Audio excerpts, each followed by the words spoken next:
தந்தை, மகன், தூய் ஆவியாரின் பெயராலே ஆமென். இயேசு கிறிஸ்துவின் அன்புமிக்க சகோதர சகோதரிகளை உங்கள் அனைவருக்கும் கிறிஸ்து இயேசுவின் அன்புகள் அந்த வணக்கத்தை தெரிவித்துக் கொள்கின்றேன். இன்று நற்செய்தி பாகமானது மார்க் நற்செய்தி 6 அதிகாரம் 45 முதல் 52 வரையில் திருவாக்கியங்கள். குறிப்பாக 46வது வாக்கியம், அவர் அவர்களிடம் இருந்து விடை பெற்றுக்கொண்டு இறைவனிடம் வேண்டுவதற்காக ஒரு மலைக்கு சென்றார். நாம் பார்க்கின்றோம், இயேசு மக்களிடத்தில் பேசி முடித்த பிறகு அவர் என்ன செய்கின்றார்? வேண்டுவதற்காக தனிப்பட்ட ஒரு இடத்துக்கு அவர் செல்கின்றார்.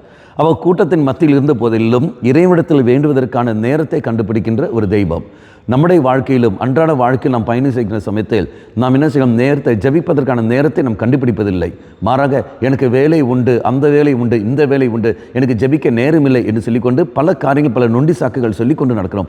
ஆனால் இயேசுவை பார்க்கின்ற சமயத்தில் அவர் என்ன செய்கின்றார்? அவரிடமிருந்து விடை பெற்றுக்கொண்டு, அப்படி என்றால் அந்த மக்களிடமிருந்து இவர் விடை பெற்றுக்கொண்டு சீடர்களை முன்னே அனுப்பி கொண்டு இவர் இறைவு சந்நிதியில் மன்றாடுவதற்காக தனிமையில் ஒரு இடத்துக்கு செல்கின்றார். அப்படின்னா நேரத்தை கண்டுபிடித்து கொண்டு பிதாவாய தெய்வ சன்னதியில் தன்னை விட உறவு வைத்து கொண்டு நடக்கின்ற ஒரு தெய்வம். அப்படி என்றால் நீங்களும் நான் என்ன செய்விடம், எவ்வளவுதான் நெருக்கடி மத்தியில் நீ நான் வாழ்ந்தாலும் சரி, எப்பேற்பட்ட நெருக்கடி இருந்தாலும் சரி, ஜபிப்பதற்கான நேரத்தை நாம் ஒதுக்கியே தீர வேண்டும். அதில் எந்த ஒரு நொண்டி சாக்கம் இல்லை.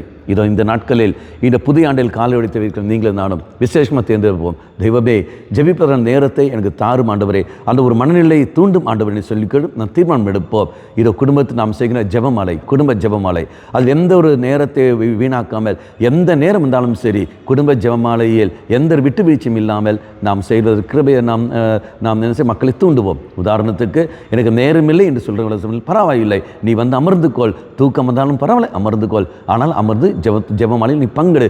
ஒரு ரகசியமாவது சொல்வதற்கு நீயும் நானும் முயற்சி எடுக்க வேண்டும். உறக்கம் என்ற பெயரிலோ அல்லது வேலை அதிகமாக இருக்கின்ற பெயரிலோ ஜெபத்தை ஒழிப்பதற்கோ ஜபிப்பதை அப்புறம் பார்த்துக்கலாம் என்று தள்ளி வைப்பதற்கோ ஒரு நாள் இருக்கக்கூடாது. அப்போ இறை சன்னதியில் மன்றாடுவோம். எவ்வாறு இயேசு நேரத்தை கண்டுபிடித்தாரோ அதே மாதிரி நாமும் நேரத்தை கண்டுபிடித்து கொண்டு ஒவ்வொரு நாளும் தெய்வ சன்னதியில் குறைந்தது 1 மணி நேரமாவது அமர்வதற்கு நாம் முயற்சி செய்வோம். கண்டிப்பாக முயற்சி எடுப்போம். அது காலையிலோ மாலையிலோ மதியமோ எப்படி இருந்தாலும் சரி, அது நமக்கு அதுக்கான முயற்சி நாம் எடுப்போம். கண்களை மூடிக்கொள்ளுங்கள்.